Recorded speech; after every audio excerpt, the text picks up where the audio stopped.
ರಾಯಬಲ್ಲೈ ಮುನ್ನ ಶಿಶುವನು ತಾಯಿ ಬಿಸುಟಳು ಗಂಗೆಯಲಿ, ರಾಧೇಯನಾದನು ರಾಧೆಯೆಂಬವಳೊಲಿದು ಸಾಕಿದರೆ. ಆಯತಾಕ್ಷನು ಪರಶುರಾಮನೊಳಾಯುಧದ ಶ್ರಮ ಗಲಿತು ಬಳಿಕದು, ವಾಯವಾದೊಡೆ ಬಂದನ ಗಜಪುರಿಗೆ ಕಲಿಕರ್ಣ.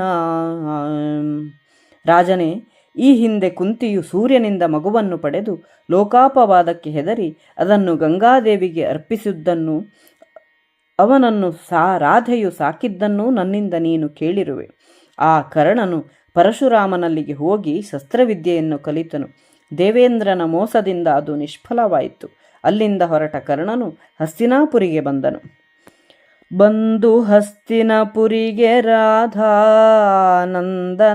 ದುರ್ಯೋಧನನ ಐತಂದು ಕಂಡನು, ಕೌರವೇಶ್ವರನಿವರ ಕಾಣಿಸಿದ. ಅಂದು ಮೊದಲಾಗವರ ಸಖ್ಯಕ್ಕೆ ಸಂದ ಕಾಣೆನು ಕರ್ಣ, ಕುರುಪತಿಗೊಂದು ಜೀವನ ಒಂದೇ ಮತ ಒಂದೇ ಕೇಳೆಂದ. ಹಸ್ತಿನಾಪುರದಲ್ಲಿ ಕರ್ಣನು ದುರ್ಯೋಧನನನ್ನು ಕಂಡನು.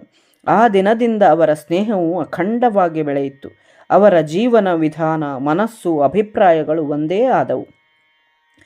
ಬೇಟೆ ಕರ್ಣನ ಕೂಡೆ, ಹಗಲಿರುಳಾಟ ಕರ್ಣನ ಕೂಡೆ, ಷಡುರಸದೂಟ ಕರ್ಣನ ಕೂಡೆ, ಶಸ್ತ್ರಾಭ್ಯಾಸವವ ಕೋಡೆ. ತೋಟಿ ಮನದಲ್ಲಿ ನಗೆಯ ಮಧುರದ ನೋಟ, ಕಣ್ಣಿನೊಳ್ ಉಳಿದವರ ಕೂಡಾಟಗಳು, ತಾವಿಬ್ಬರೊಂದೆನಿಸಿದರು ಜಗವರಿಯೇ. ದುರ್ಯೋಧನನು ಬೇಟೆ, ಆಟ, ಷಡ್ರಸಾನ್ನದ ಊಟ, ಶಸ್ತ್ರಾಭ್ಯಾಸಗಳನ್ನು ಕರ್ಣನ ಜೊತೆಯಲ್ಲಿಯೇ ಮಾಡುತ್ತಿದ್ದನು.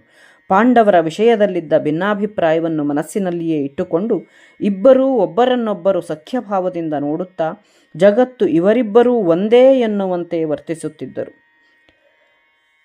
ಸುರಗಿ ಸಬಳ ಠಳ ಕಠಾರಿಯುಬ್ಬಣ, ಹರಿಗೆ ಹಿರಿಯುಬ್ಬಣ ವಡಾಯುಧ, ಪರಿಘ ಚಕ್ರಮು ಸುಂಡಿತೋಮರ ಭಿಂಡಿವಾಳಚಯ್ಯ.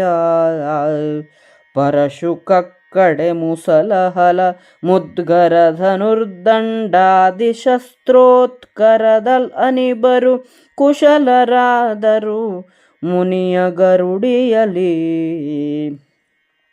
ಕಿರುಗತ್ತಿ, ಈಟಿ, ಕಠಾರಿ, ಕಬ್ಬಿಣದ ಕೋಲು, ಗುರಾಣಿ, ದೊಡ್ಡ ಲಾಳವಂಡಿಗೆಯ ಅಡಾಯುಧ, ಪರಿಘ, ಚಕ್ರ, ಮುಸುಂಡಿ, ತೋಮರ, ಭಿಂಡಿವಾಳ, ಗಂಡುಗೊಡಲಿ, ಕಕ್ಕಡೆ ಅಂದರೆ ತುದಿಯಲ್ಲಿ ಉರಿಯುವ ಪಂಜಿನಂತಿರುವ ಆಯುಧ, ವನಕೆ, ನೇಗಿಲು, ಮುದ್ಗರ ಅಂದರೆ ಗದೆ, ಧನುಸ್ಸು ಮೊದಲಾದ ಶಸ್ತ್ರಾಸ್ತ್ರಗಳ ಪ್ರಯೋಗಗಳಲ್ಲಿ ಕೌರವ ಪಾಂಡವರು ದ್ರೋಣನ ಗರುಡಿಯಲ್ಲಿ ನಿಷ್ಣಾತರಾದರು.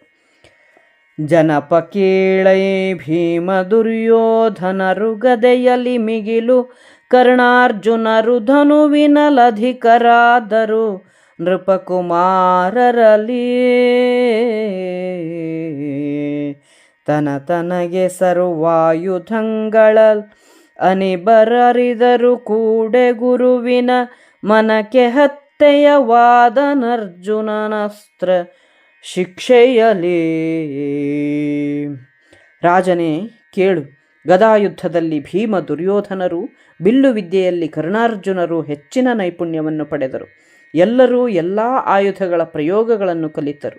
ಅರ್ಜುನನು ದ್ರೋಣನಿಗೆ ಪ್ರಿಯ ಶಿಷ್ಯನಾದನು. ಅಸ್ತ್ರವಿದ್ಯೆಯಲ್ಲಿ ಪರಿಣತನಾಗಿ ದ್ರೋಣನ ಮನಸ್ಸಿಗೆ ಹತ್ತಿರವಾದನು. ಇಲ್ಲಿಗೆ ಸಂಧಿ 6 ಮುಕ್ತಾಯವಾಯಿತು.